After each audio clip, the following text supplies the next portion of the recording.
গেছে ধুলো ধুলাই গোড় দিন, আমার বাতাসে লেগেছে ধুলো ধুলাই গোড় দিন, আমার বাতাসে লেগেছে ধুলো ধুলাই গোড় দিন, বাতাসে লেগেছে ধুলো ধুলাই গোড় দিন। ও বৃন্দা, তুমি ভাবছো আমি ধুলাই গড়াগড়ি দিয়ে রাধে রাধে বলে কাঁদছিলাম? না না না না না, আসলে খুব জোরে জোরে হাওয়া দিচ্ছিল তো, তাতেই সব ধুলোগুলো উড়ে এসে আমার গায়ে লেগে গেছে। আমি ধুলাই গড়াগড়ি দিইনি। বৃন্দা, তুমি চিনতে পারছো না? বৃন্দা তখন গোবিন্দের ডাক শুনতে পেয়ে গোবিন্দের সামনে এসে দাঁড়িয়ে বলে, ও কে হে? আমাদের মাধব বলে মনে হচ্ছে। আচ্ছা, তা তুমি এখানে কি করছো? আচ্ছা শোনো, এখন কিন্তু আমার তোমার সাথে এত কথা বলার সময় নেই, কারণ আজকে আমাদের রাধারানী সূর্য পূজার আয়োজন করেছেন, আর সেজন্য তিনি প্রত্যেক সখীকে একটি করে কাজ ভাগ করে দিয়েছেন। আমার উপর পড়েছে বন থেকে ফুল তুলে নিয়ে যাওয়ার ভার। আমি এখানে বনে ফুল তুলতে এসেছি, তুমি আবার আমাকে বনের মধ্যে দেখে ভেবে বসো না যে আজকে আমি তোমাকে নিতে যাওয়ার জন্য এখানে এসেছি। বলে, না না না না বৃন্দা, তা নয়, কিন্তু তুমি আমাকে একটা কথা বলো যে আমাদের বৃন্দাবনে কি ফুল পাওয়া যায় না? তুমি যে একাকিনী অসময়ে গভীর বনের মধ্যে ফুল তুলতে এসেছো, আমাদের বৃন্দাবনে ফুল পাওয়া যায় না? বলে, হ্যাঁ মাধব, আমাদের বৃন্দাবনে ফুল পাওয়া যায়, কিন্তু আজকে আমার একটি কৃষ্ণকলি ফুলের প্রয়োজন, সেই জন্য আমি বনের মধ্যে এসেছি একাকিনী অসময়। বলছে, আচ্ছা আচ্ছা বৃন্দা, তাহলে তুমি এটা বলতে চাইছো যে আমাদের বৃন্দাবনে কৃষ্ণকলি ফুল পাওয়া যায় না, তাই তো? বলে, না না না না মাধব, বৃন্দাবনে কৃষ্ণকলি ফুলও পাওয়া যায়, কিন্তু বৃন্দাবনের যারা কৃষ্ণকলি আজকে তারা বকি খসে পড়ে আছে, বকি খসে পড়ে আছে, তারা বকি খসে পড়ে আছে, বকি খসে পড়ে আছে, সে ফুলে পূজা হয় না মাধব, তারা বকি খসে পড়ে আছে, সে ফুলে পূজা হয় না মাধব, বকি খসে পড়ে আছে, সে ফুলে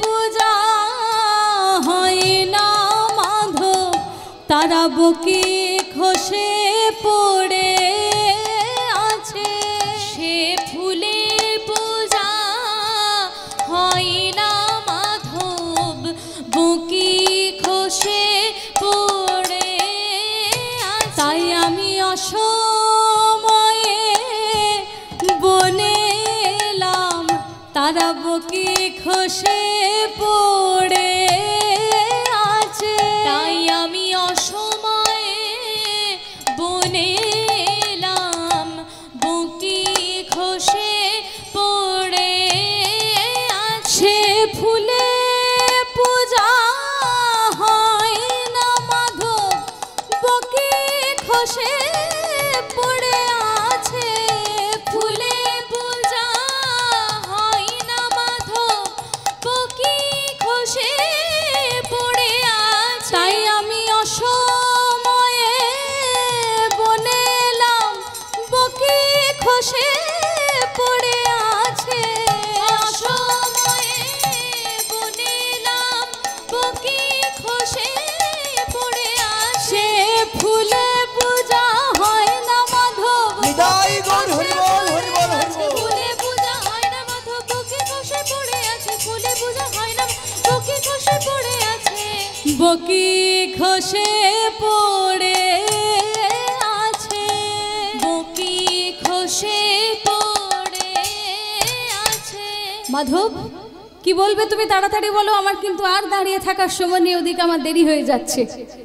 গোবিন্দ তখন বলছে, বৃন্দা তোমাকে আর কি বলবো বৃন্দা, তুমি তো সবই জানো। হে বৃন্দা, আর তুমি আমার সাথে ছল করো না বৃন্দা, আর ছল করো না বৃন্দা, দয়া করে একবার একবার বৃন্দা আমাকে তুমি রাধা দর্শন করিয়ে দাও। বলে, মাধব রাধা দর্শন, রাধা দর্শন করবে তুমি? তবে রাধা দর্শন তো মনে হয় আজকে সম্ভব হবে না, কারণ যে প্রকারের মান আমি কুঞ্জে দেখে এলাম, কুঞ্জের ডালে বসে কাকও যদি কা কা করে ডাকে তো কয়ে কৃষ্ণ হয় বলে রাধারানী সেই কাকের কারবটুকুও শোনেন না। আর তুমি বলছো রাধা দর্শন। তবে তুমি যদি একটা কাজ করতে পারো তাহলে আমি চেষ্টা করতে পারি। কি কাজ? না, তুমি যদি তোমার ওই বেশটা পরিবর্তন করে একটি যোগী সেজে তুমি যদি রাধা দর্শনে যেতে পারো তাহলে হয়তো রাধারানীর দর্শন হলেও হতে পারে। বৃন্দা, রাধারানীর জন্য আমাকে যোগী সাজতে হবে এটা কোনো বড় কথা? বৃন্দা, রাধার জন্য আমি গোকুল ত্যাগ করে, গোলক ত্যাগ করে গোকুলে এসে বসবাস করছি। গোলক ত্যাগ করে গোকুলে বসবাস করছি শুধুমাত্র রাধারানীর জন্য, আর যোগী সাজতে হবে এটা কোনো বড় কথা? তবে তুমি আমাকে বলো যে যোগী সাজার জন্য যোগী বেশ কোথায় পাবো, আর কেই বা আমাকে যোগী সাজিয়ে দেবে? বলে মাধব, যোগী বেশ তো তোমাকে যোগীশ্বর অর্থাৎ মহাদেবের আরাধনা করে মহাদেবের থেকেই তোমাকে যোগী বেশ নিতে হবে, আর তোমাকে যোগী আমি সাজিয়ে দেব। বলে বৃন্দা, মহাদেবের যে আরাধনা করব, মহাদেবের আরাধনার প্রধান উপকরণ কি? বেলপাতা, বিল্লপত্র। মহাদেবের আরাধনার প্রধান উপকরণই হচ্ছে বিল্লপত্র। আর আমরা এখন যেখানে রয়েছি এটা হচ্ছে বেতসী কুঞ্জ, বেতের বন। তাহলে বেতের বনের মধ্যে বিল্লপত্র পাবো কোথায়? আচ্ছা বৃন্দা, তুমি একটা কাজ করো, তুমি যাও খুঁজে নিয়ে এসো, আর আমি ততক্ষণে পূজা আরম্ভ করি। এই বলে যমুনার কূলে বসে যমুনার জলদল দিয়ে গোবিন্দ যোগীশ্বরের আরাধনা করতে আরম্ভ করলেন। ওম ধৈর্য নিত্যং মহেশম রজত গিরিনিভম চারুচন্দ্রবতম সম রত্নাকল্পজ্বলঙ্গম परशुमृगवराभितिहस्तं प्रसन्नं पद्मासीनं समं तात स्तूतममरगणैव्याघ्राकृतिं वसानं विश्वदं विश्वबीजं निखिलभयहरं पञ्चवक्त्रं त्रिनेत्रम् ॐ नमः शिवाय शान्ताय कर्णत्रयहितवे निवेदयामि च आत्मानं त्वं गति परमेश्वरः। যমুনার কূলে বসে যমুনার জলদল দিয়ে গোবিন্দ যোগীশ্বরের আরাধনা করলেন। আর ওদিকে কৈলাসে যথারীতি বসে আছেন ভোলানাথ পার্বতী। যখনই গোবিন্দ সেই পূজার অর্ঘ্য দিয়েছেন, পূজার অর্ঘ্য গিয়ে পতিত হয়েছে হরের মস্তকে। হর পার্বতী কৈলাসে বসে আছেন, যেই না হরের মস্তকে সেই পূজার অর্ঘ্য পতিত হয়েছে, পার্বতী তখন বলে উঠছে যে ঠাকুর, এই আপনার কেমন ভক্ত যে বিল্লপত্র দিয়ে পূজা করতে হয় এটা তো জানেই না, উপরন্তু ভক্তের অর্ঘ্য তো ভগবানের চরণে এসে পতিত হবে, ভগবানের চরণে এসে পড়বে, তা না হয়ে কিনা পড়ছে আপনার মাথায়। ঠাকুর, আপনি ক্ষমা করবেন, কিন্তু আমি বলতে বাধ্য হচ্ছি যে আপনার এই ভক্ত পূজা করতে জানে না। ভোলানাথ তখন বলছে, পার্বতী, আজকে কে আমার পূজা করছেন তুমি জানো? এ পার্বতী, আজকে যে আমার পূজা করছে সে তো কোনোদিন কারো পূজা করেনি, সে তো পূজা দিতে জানে না, পূজা কিভাবে দিতে হয় সেটা সে জানে না, সে শুধু পূজা নিতে জানে। হে পার্বতী, আজকে আমার পূজা কে করছে জানো? যার জন্য আজকে আমি ঘর সংসার ত্যাগ করে শ্মশানবাসী হয়েছি, আজকে সেই আমার পূজা করছে। পার্বতী, আজকে আমার বড় সৌভাগ্যের দিন, আজকে সেই স্বয়ং গোবিন্দ আমার পূজা করছেন। আর এদিকে বৃন্দা ফিরে এসে তখন বলে যে গোবিন্দ, তোমার পূজা হয়ে গেছে? আচ্ছা ঠিক আছে, তুমি পূজা করো, আমি গিয়ে তোমার জন্য কৈলাস থেকে বেশ নিয়ে আসি, যোগী বেশ নিয়ে আসি। গোবিন্দ তখন বলে, বৃন্দা, আমিও তোমার সাথে কৈলাসে যাব। এই বলে বৃন্দা গোবিন্দকে সঙ্গে করে নিয়ে চললেন কৈলাসে। আর হর পার্বতী বসে আছেন কৈলাসে, কৈলাসে হর বসে আছেন, আর এদিকে হরি প্রবেশ করছেন কৈলাসে। আর হরিকে দেখে হর তখন কি করছেন? হরিকে দেখিয়া হর আগুসারি চলে, হরি হরিকে দেখিয়া হার আগুসারি চলে, হরিকে দেখিয়া হার আগুসারি চলে, হরিকে দেখিয়া হার আগুসারি চলে, হরিকে দেখিয়া হার আগুসারি চলে।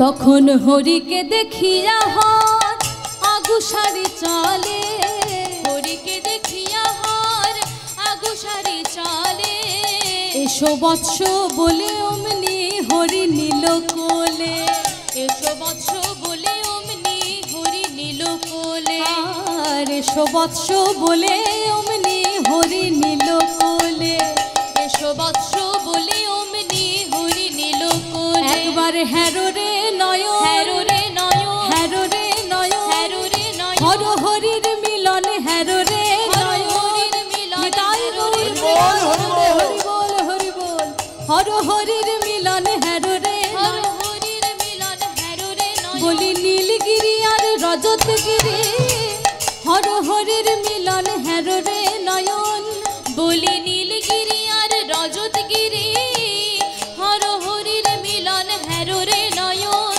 এসো বৎস বলে অমনি হরি নীল কোলে, এসো বৎস বলে অমনি হরি নীল কোলে। যেই না হরিতে হরে মিলিত হয়েছেন, পার্বতী লজ্জা পেয়ে অন্তঃপুরে চলে গেছেন।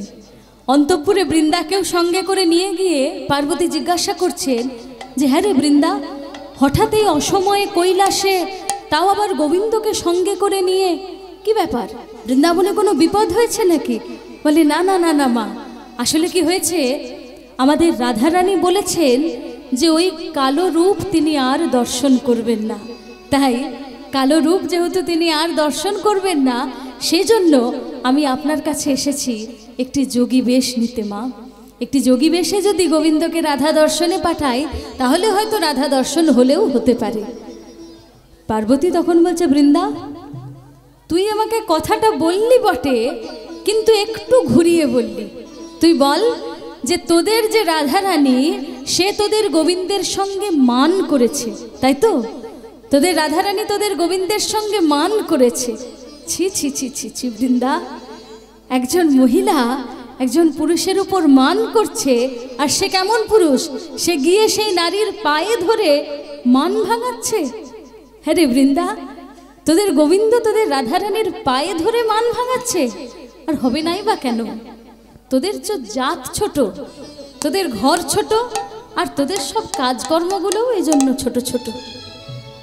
বৃন্দা তখন বলছে মা, আপনি একটা যোগী বেশ দেবেন বলে এতগুলো কথা শোনাচ্ছেন আমাকে, আমাদের ঘর ছোট, জাত ছোট, এত কথা বলছেন। তো মা, এখন যদি আমি কিছু বলি আপনাকে, আপনি সহ্য করতে পারবেন তো? বলে হ্যাঁ, কি এমন তুই বলবি যে আমি সহ্য করতে পারবো না? বলে মা তাহলে বলি, ওই পুরুষের বুকে পদ দেওয়া, একি তোর বড় ঘরের বড় কাজ মা। পুরুষের বুকে পদ দেওয়া, একি তোর বড় ঘরের বড় কাজ মা। ওই পুরুষের বুকে পদ দেওয়া, একি তোর বড় ঘরের বড় কাজ মা। পুরুষের বুকে পদ দেওয়া, একি তোর বড় ঘরের বড় কাজ মা। একবার বিচার করে বল দেখি মা, পদ দেওয়া ভালো না ধরানো ভালো? একবার বিচার করে বল দেখি মা, পদ দেওয়া ভালো না ধরানো ভালো। একবার বিচার করে বল দেখি মা, পদ দেওয়া ভালো না ধরানো ভালো? একবার বিচার করে বল দেখি মা, পদ দেওয়া ভালো না ধরানো ভালো। কি তোর বড় ঘরের বড় কাজ মা। বড় ঘরের বড় কাজ মা। যেই না বৃন্দা বলেছেন, পার্বতী বলে থাক থাক থাক বৃন্দা, তোকে আর কিছু বলতে হবে না। এই নে যোগী বেশ নিয়ে বৃন্দাকে নিয়ে, গোবিন্দকে নিয়ে তুই এখন কৈলাস থেকে যা। যোগী বেশ নিয়ে আর গোবিন্দকে সঙ্গে করে নিয়ে বৃন্দা চলে এলেন একটি গভীর বনের মধ্যে। গভীর বনের মধ্যে প্রবেশ করে বৃন্দা অতি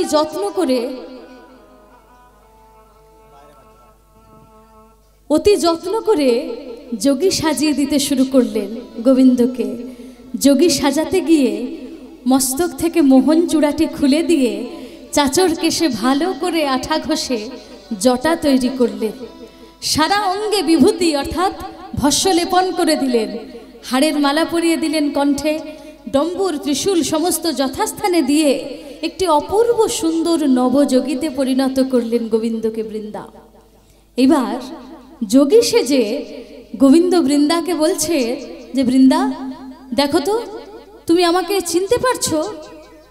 এই দূরে বাঁশিটাকে বাজাচ্ছেন, প্লিজ বাজাবেন না, প্রচন্ড অসুবিধে হচ্ছে, ভীষণ কানে লাগছে বাঁশিটা, কেউ একটা অনেক দূর থেকে বাজাচ্ছেন, প্লিজ বাজাবেন না।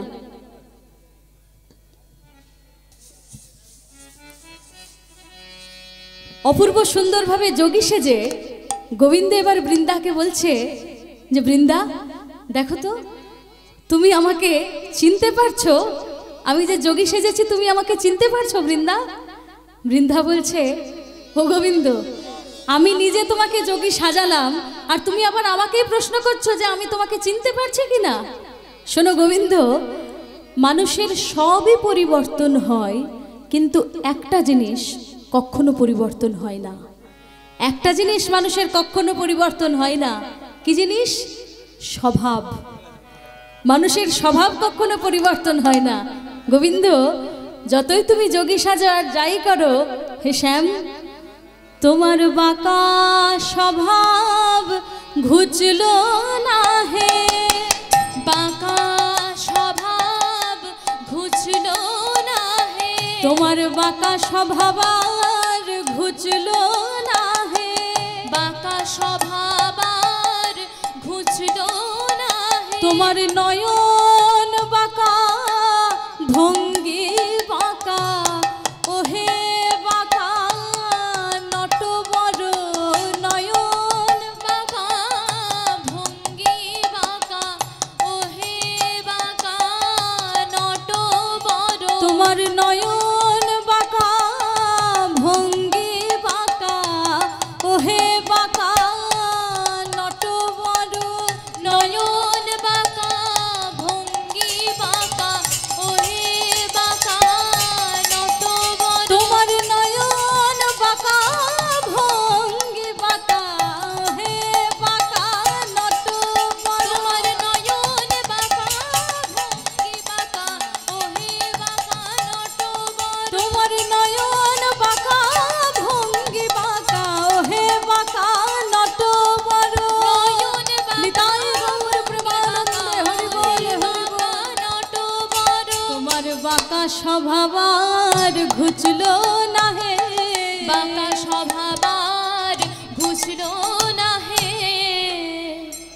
গোবিন্দ তখন বলছে বৃন্দা, তাহলে তুমি যদি আমাকে চিনতে পেরে যাও, তাহলে তো রাধারানীর সামনে গিয়ে দাঁড়ালে রাধারানীও আমাকে চিনতে পেরে যাবে। তাহলে বৃন্দা, আমি একটা কাজ করি, আমি আমার এই যোগী বেশটা একটু পরীক্ষা করিয়ে নিই। বলে গোবিন্দ, যোগী বেশ পরীক্ষা তুমি আবার কোথায় করাবে? বললো কেন? আমার মায়ের কাছে। আমার মা যদি আমাকে যোগী বেশে দেখে চিনতে না পারে, তাহলে আমি ধরে নেব পৃথিবীর কেউ আমাকে আর চিনতে পারবে না। এই বলে বৃন্দাকে পাঠিয়ে দিয়ে গোবিন্দ কি করলেন? এত কহি নবযোগী গমন করিলা। এত কহি নবযোগী গমন করিলা। এত কহি নবযোগী গমন করিলা। এত কহি নবযোগী গমন করিলা। যশোদার দ্বারে সে উপনীত হইলা। যশোদার দ্বারে সে উপনীত হইলা। মুখে হরি হর নাম ডাকে উচ্চ স্বরে, মুখে হরি হর নাম ডাকে উচ্চ স্বরে, মুখে হরি হর নাম ডাকে উচ্চ স্বরে, মুখে হরি হর নাম ডাকে উচ্চ স্বরে। যশোদা শুনিতে পেল থেকে অন্তঃপুরে, যশোদা শুনিতে পেল থেকে অন্তঃপুরে। হরিহর বলে মা যশোদার দ্বারে এসে দাঁড়ালেন নবযোগী।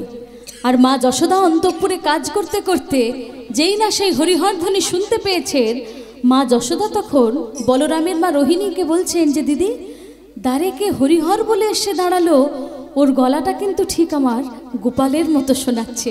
দিদি আমি একবার দ্বারে গিয়ে দেখে আসি যে অসময়ে দ্বারে কে আবার হরিহর বলে এসে দাঁড়ালো। এই বলে মা যশোদা দরজার সামনে এসে দেখেন একটি অপূর্ব সুন্দর নবযোগী মায়ের দরজার সামনে দাঁড়িয়ে। কিন্তু মা তাকে দেখে একবারও চিনতেও পারলেন না আজকে যে তারই গোপাল আজকে যোগী সেজে তারই দরজার সামনে দাঁড়িয়ে। কিন্তু মায়ের মন তো একটি অল্প বয়সী ছেলেকে এভাবে দাঁড়ে দাঁড়ে ভিক্ষা করতে দেখে মা তখন সেই যোগীবরকে বলছেন, ও বাপ যোগীবর, কোথায় তোমার ঘর, কে বা তোমার মাতা পিতা। ও বাপ যোগীবর, কোথায় তোমার ঘর, কে বা তোমার মাতা পিতা। তুমি এ নবীন বয়সে যোগীর বেশে কি কাজে এসেছো হেথা, কি কাজে এসেছো হেথায়। তুমি নবীন বয়সে এ যোগীর বেশে কি কাজে এসেছো হেথা, কি কাজে এসেছো হেথা। আমি বুঝলাম তোমার মা নাই গোপাল, আমি বুঝলাম তোমার মা নাই গোপাল, আমি বুঝলাম তোমার মা নাই গোপাল, বুঝলাম তোমার মা নাই গোপাল। মা থাকলে বিদায় দিত না রে, বুঝলাম তোমার মা নাই গোপাল, মা থাকলে বিদায় দিত না রে, বুঝলাম তোমার মা নাই গোপাল। তুমি এ নবীন বয়সে যোগীর বেশে কি কাজে এসেছো হেথা, কি কাজে এসেছো হেথা। তুমি এ নবীন বয়সে এ যোগীর বেশে কি কাজে এসেছো হেথা, কি কাজে এসেছো হেথা। বাবা যোগীবর, আমি বুঝতে পেরেছি বাবা যোগীবর, তোর পিতা মাতা নিশ্চয়ই কেউ জীবিত নেই না রে। পিতা মাতা জীবিত থাকলে কখনো একটি অল্প বয়সী ছেলেকে এভাবে দাঁড়িয়ে দাঁড়িয়ে ভিক্ষা করতে পাঠায়? তা বাবা যোগীবর, তোর নিবাস কোথায়, থাকিস কোথায় তুই? যোগীবর তখন মাকে বলছেন যে মা, যার বাসই নেই তার আবার নিবাস। যোগীবর তখন গোবিন্দ নিজেরই ঠিকানা মাকে অন্যভাবে ঘুরিয়ে বলছেন যে মা, আমি মথুরা নিবাসী, আমার নাম কালো শশী, আমি থাকি যে বনের ভিতরে। আমি মথুরা নিবাসী, নাম কালো শশী, থাকি যে বনের ভিতরে।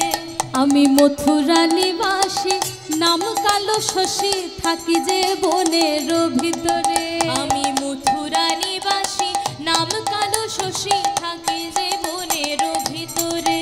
আমার পিতা মাতা সবে বেঁচে আছে, পিতা মাতা সবে বেঁচে আছে, ওই মথুরায় সবে বেঁচে আছে, ওই মথুরায় সবে বেঁচে আছে। কংস রাজার কারাগারে মথুরায় সবে বেঁচে আছে, কংস রাজার কারাগারে মথুরায় সবে বেঁচে আছে। মা, আমার পিতা মাতা সবাই জীবিত আছে, কিন্তু বর্তমানে যিনি মথুরার রাজা কংস, তিনি আমার পিতামাতাকে বন্দি করে রেখেছেন।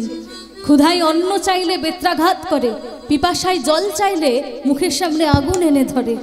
আমার পিতামাতাকে কংস বন্দি করে রেখেছে। মা তখন বলছে, বাবা যোগীবর, তাহলে আজকে তুই যখন আমার কাছে এসেই পড়েছিস, তুই আমার কাছেই আজকে থেকে যা। আমার একটি ছিল, আজ থেকে আমার দুটি হবে। একদিন গোপাল গোষ্ঠে যাবে, তুই ঘরে থাকবি, আর একদিন তুই গোষ্ঠে যাবি, গোপাল ঘরে থাকবে। আর তোরা সারাদিন কি করবি?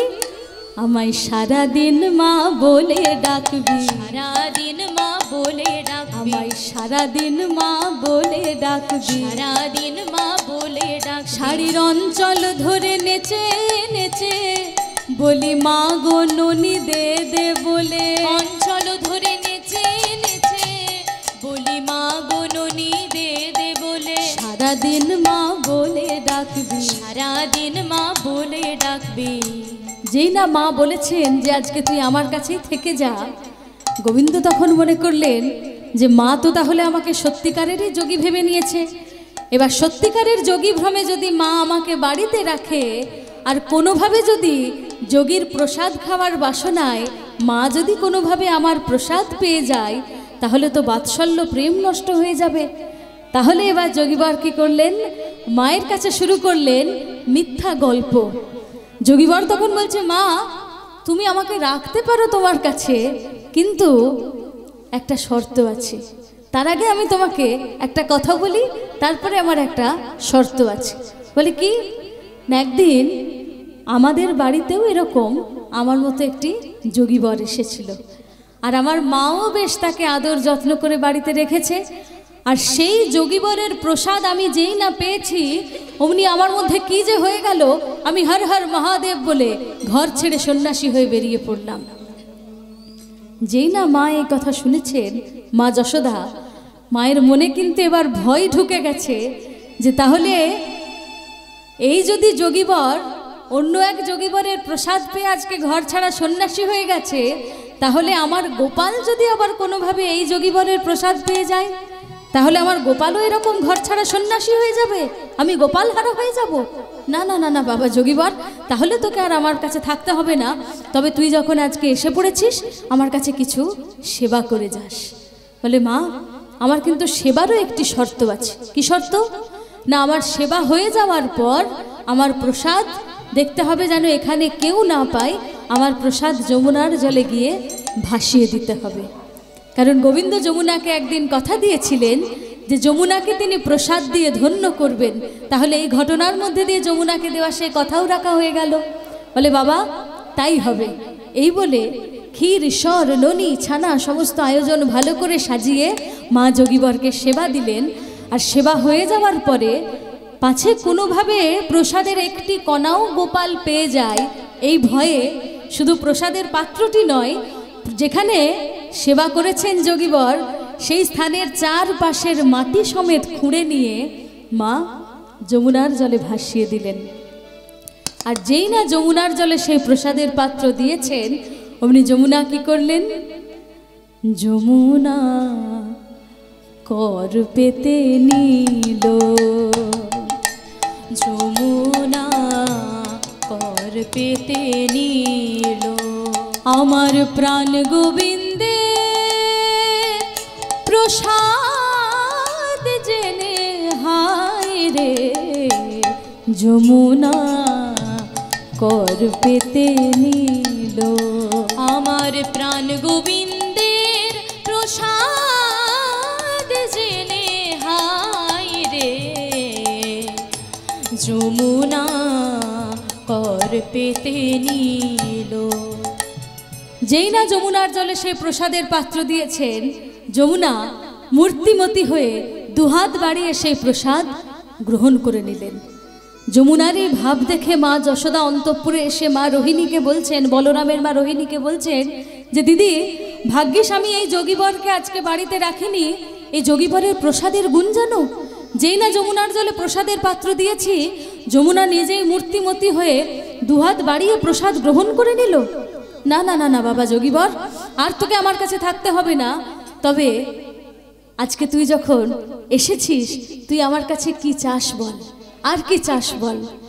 যোগীবর তখন বলছে, মা আমি আপনার কাছে আর কিচ্ছু চাই না, আপনি শুধু আমাকে আশীর্বাদ করুন যে আজকে যে জন্য আমি যোগী সেজেছি, আজকে যে জন্য আমি যোগী সেজেছি আমার সে উদ্দেশ্য যেন সফল হয়, আমার এই যোগী ব্রত যেন আজকে সফল হয়।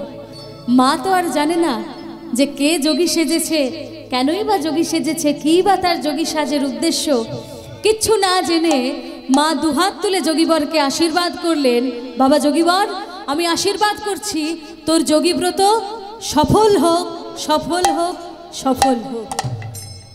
এই বলে মায়ের আশীর্বাদ নিয়ে যোগীবর কি করলেন, এত কহি নবযোগী গমন করিলা, এত কহি নবযোগী গমন করিলা, এত কহি নবযোগী গমন করিলা, এত কহি নবযোগী গমন করিলা, জটিলার দ্বারে সে উপনীত হইলা, জটিলার দ্বারে সে উপনীত হইলা, মুখে হরিহর নাম ডাকে উচ্চ স্বরে, মুখে হরিহর নাম ডাকে উচ্চ স্বরে, মুখে হরিহর নাম ডাকে উচ্চ স্বরে, মুখে হরিহর নাম ডাকে উচ্চ স্বরে, জটিলা শুনিতে পেল থেকে অন্তঃপুরে,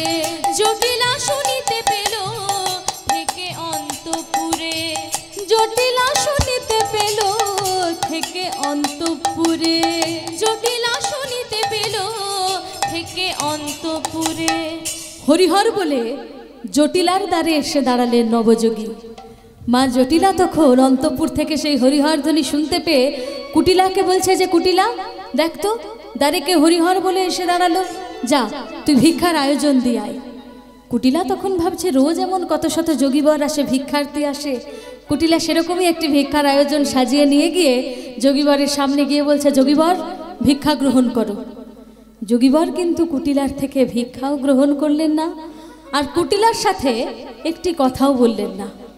যোগীবরের এই ভাব দেখে কুটিলা আবার অন্তঃপুরে ফিরে এসে মা জটিলাকে বলছে যে মা আমি যোগীবরকে ভিক্ষার আয়োজন দিতে গেছিলাম, যোগীবর ভিক্ষা তো গ্রহণ করলেনই না, আর আমার সাথে কোনো কথাও বললেন না। আচ্ছা কথা না বলতে পারে, কারণ যোগীদের তো অনেক সময় মৌনব্রত থাকে, কিন্তু ভিক্ষা গ্রহণ করলেন না কেন? জটিলা তখন কুটিলাকে বলছে যে কুটিলা আমার কি মনে হয় জানিস, এই যোগীবর অত্যন্ত জিতেন্দ্রীয় যোগী, এই যোগীবর সবার মনের কথা বুঝতে পারে। তুই যখন ভিক্ষার আয়োজন নিয়ে গেছিলি আমার মনে হয় তোর মনের মধ্যে ভক্তি শ্রদ্ধা ঠিকঠাক ছিল না। যোগীবর তো সবার মনের কথা বুঝতে পারে, সেটা বুঝতে পেরে গেছে, সেই জন্য তোর থেকে ভিক্ষা গ্রহণ করেনি। তুই ছাড়, তুই আমাকে দে, আমি গিয়ে সেবার আয়োজন দিয়ে আসি। এই বলে ভালো করে ভিক্ষার পাত্রটি সাজিয়ে নিয়ে গিয়ে জটিলা তখন যোগীবরকে বলছে, যোগীবর ভিক্ষা গ্রহণ করো। যোগীবর তখন বলছে, মা আপনি আমাকে ক্ষমা করবেন, কিন্তু আমি তো যেমন তেমন রমণীর হাতে ভিক্ষা গ্রহণ করতে পারবো না। যেই না বলেছেন জটিলা রেগে গেছেন, বলে কি যেমন তেমন রমণী? হ্যাঁ রে, তুই জানিস আমি কে? আমি জটিলা, সমগ্র বৃন্দাবনে আমার কত সুনাম তুই জানিস।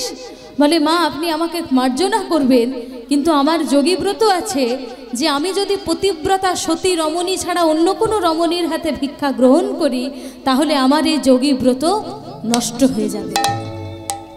জটিলা তখন বলছে, হ্যাঁ রে বাবা যোগীবর, তুই আমাকে চিনিস? আমি জটিলা, এই সমগ্র বৃন্দাবনে আমার মতো পতিব্রতা সতী রমণী আর আছে কজন রে? তুই আমার থেকে ভিক্ষা গ্রহণ করছিস না? বলে না না মা, আসলে আমি শুনেছি যে আপনার পুত্রবধূ শ্রীমতী রাধারানীর মতো পতিব্রতা সতী রমণী নাকি সমগ্র বৃন্দাবনে আর কেউ নেই। তো আপনি যদি তার হাত দিয়ে ভিক্ষার আয়োজন পাঠিয়ে দেন তাহলে আমি গ্রহণ করতে পারি।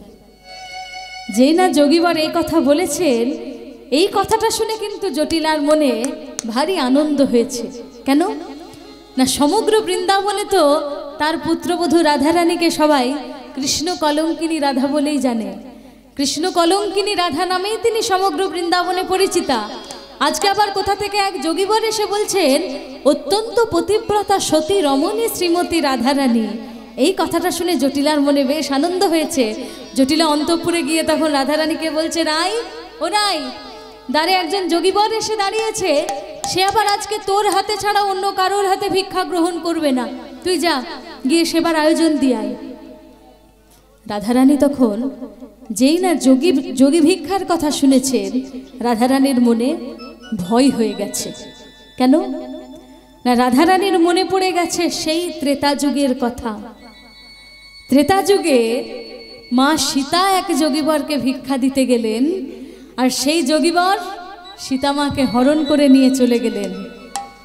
যেই না রাধারানীর এই কথা মনে পড়েছে, রাধারানী তখন জটিলাকে বলছে, মা বলো না মা, মা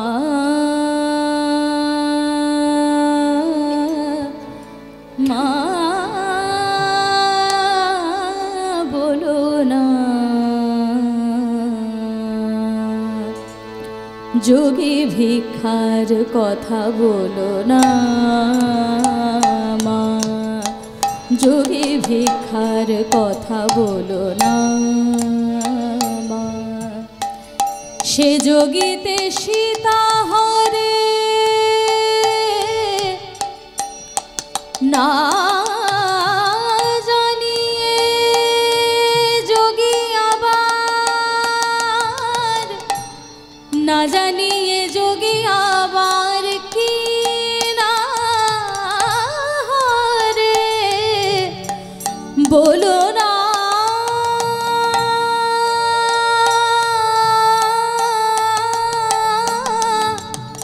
বলো না মা, বলো না যোগী ভিক্ষার কথা বলো না মা, যোগী ভিক্ষার কথা বলো না মা, যোগী ভিক্ষার কথা বলো না।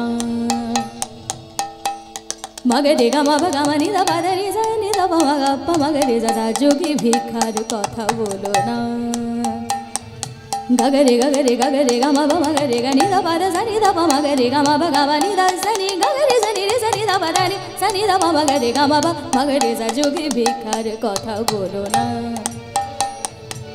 গরে গা মা বা মগরে যা গরে গা মা বা সা বা মগরে গরে গা মা বা নি বা মগরে গরে গা মা বা বা মগরে যা নি সা রে গা মা বা গা মা নি দা পা দা নি সা নি দা পা দা নি গগরে সা রে নি সা রে গা মা বা গা মা বা গা মা মগরে গগরে সা রে রে সা নি সা নি ধা নি নি দা পা দা পা মা বা মা গা মা মগরে গগরে সা নি রে সা, যোগী ভিক্ষার কথা বলো না মা, যোগী ভিক্ষার কথা বলো না।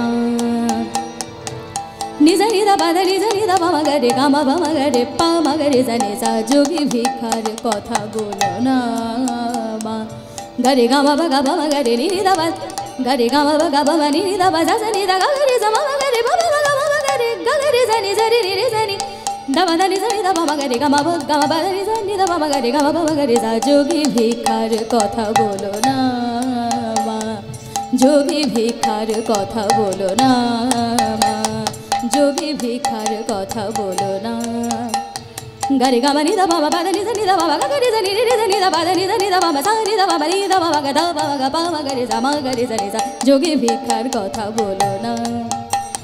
রে রে গা রে গা রে গা রে গা রে গা রে গা গা মা গা মা গা মা গা মা বাবা বাবা নি দা বা দা নি যা নি দা বাবা গা রে গা রে যা রে নি রে যা নি দা বা দা সা নি দা বাবা গরে গা মা বা দা নি যা গা মা বা দা নি যা গা মা বা দা নি যা সা, যোগী ভিক্ষার কথা বলো না।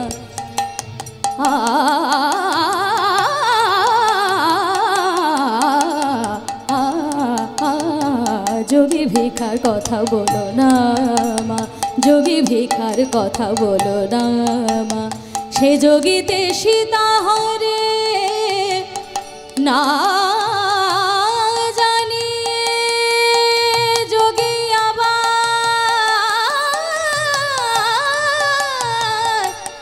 না জানিয়ে যোগী আবার কি না হরে, না জানিয়ে যোগী আবার কি না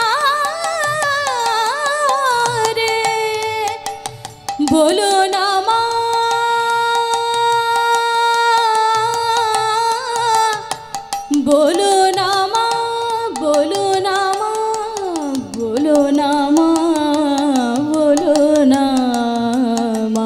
যোগী ভিক্ষার কথা বলো না, কথা বলো না, কথা বলো না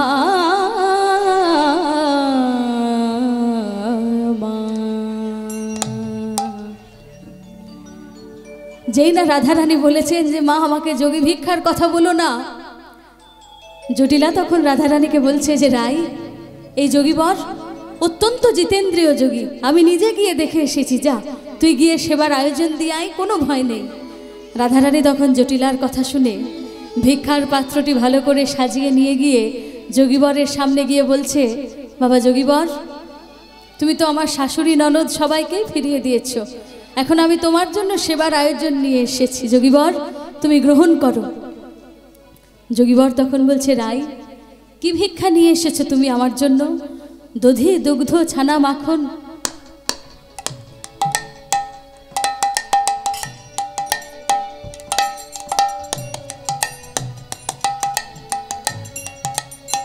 কি ভিক্ষা নিয়ে এসেছো তুমি রাই আমার জন্য? দধি, দুগ্ধ, ছানা, মাখন এসব নিয়ে এসেছো? রাই, আজকে তো আমি এসব নেব বলে তোমার দ্বারের সামনে এসে দাঁড়াইনি। রাধারানী তখন বলছে, বাবা যোগীবর, এছাড়া তো আমার কাছে আর তোমাকে দেওয়ার মতো কিচ্ছু নেই। আমার নিজের বলতে যা কিছু ছিল আমি সব গোকুলপতি শ্রীকৃষ্ণচন্দ্রের চরণে সমর্পণ করে দিয়েছি। তবে তুমি যদি আমাকে বলতে পারো যে আমি আমার কৃষ্ণচন্দ্রকে কি দিতে পারিনি, তবে আমি কথা দিচ্ছি সে জিনিস আমি তোমায় দেব, তোমায় দেব, তোমায় দেব। যোগীবর তখন রাধারানীকে বলছে, শোনো গো শ্রীমতী, শ্রীকৃষ্ণের প্রতি তোমার দারুণ মান।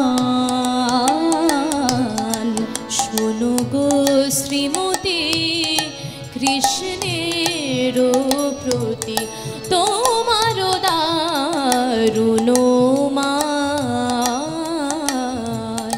শোনো গো শ্রীমতী, কৃষ্ণের প্রতি তোমার দারুণ মান। শোনো গো শ্রীমতী, কৃষ্ণের প্রতি তোমার দারুণ মান।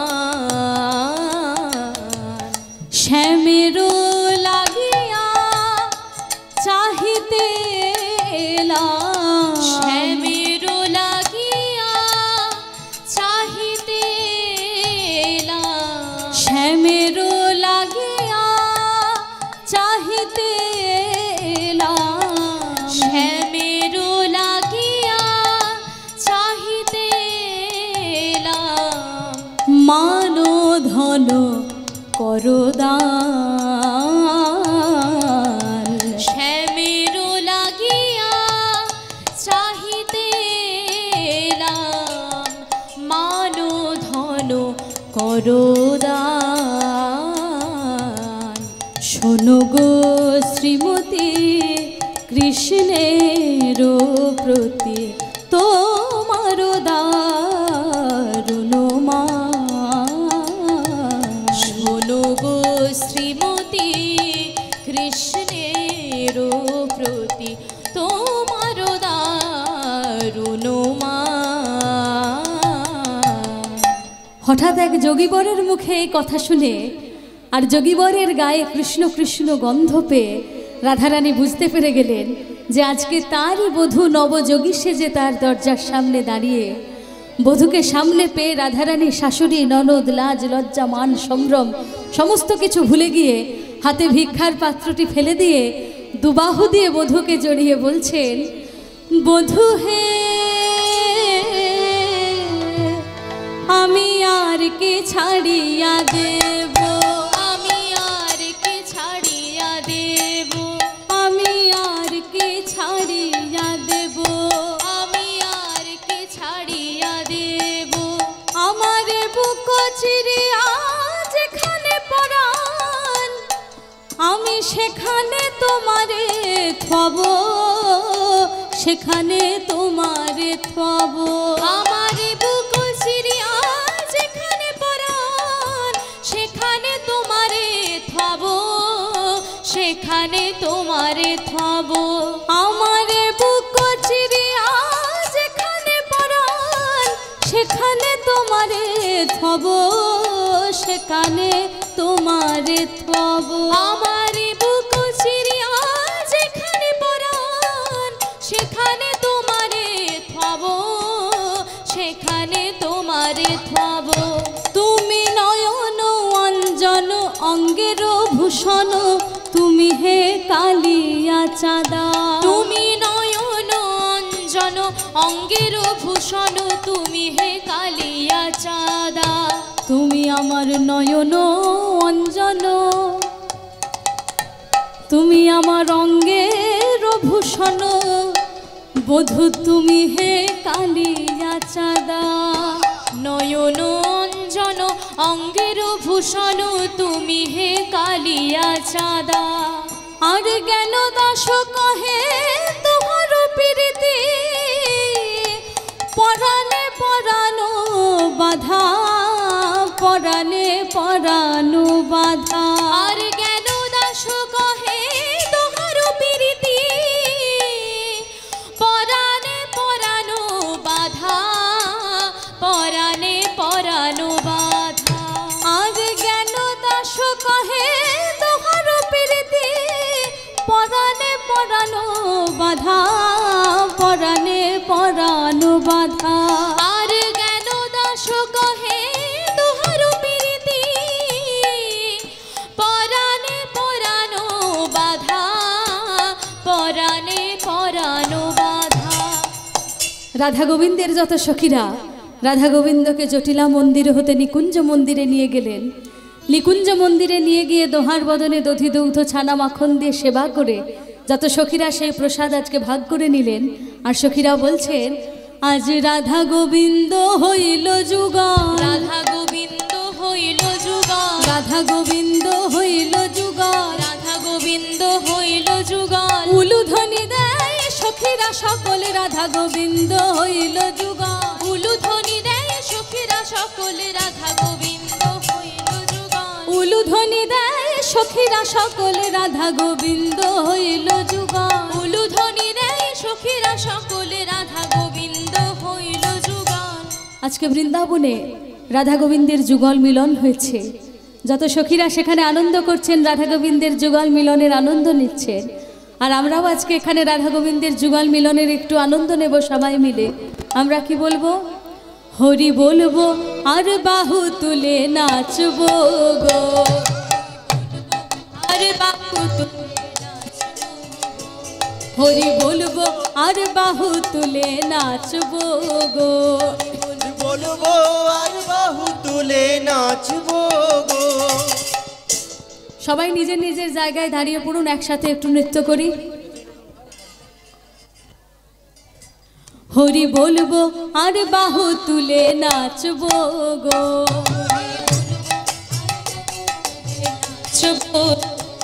হরি বলবো আর বাহু তুলে নাচবো গো।